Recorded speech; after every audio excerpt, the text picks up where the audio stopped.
gift box dari Ugreen yang collab dengan Genshin Impact. Untuk gift box macam ni yang full set dengan produk Ugreen ni sudah sold out dah. Tapi jangan risau, sekarang kita boleh beli asing-asing. Power bank, adapter semua boleh beli asing-asing dalam beg kuning. Jom kita tengok. Kotak dia memang cantik dan premium. Lepas buka dapat kad lagi. Semua barang dia letak dekat dalam.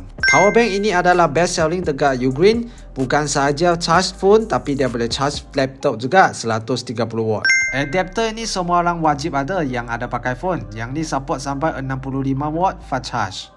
Untuk yang suka charge pakai wireless charge, yang ni sesuai 2-in-1, boleh charge AirPod, boleh charge untuk phone kita. Kabel pula lagi penting, semua phone pun boleh charge pakai kabel Type-C 100 watt. Tapi untuk yang free gift yang macam ni, semua ni tak jual kecuali beli dalam bundle gift box ini. Tapi itulah gift box yang ada full set semua benda macam ni sudah habis. So korang yang berminat dengan item yang berikut, tekan dalam beg kuning.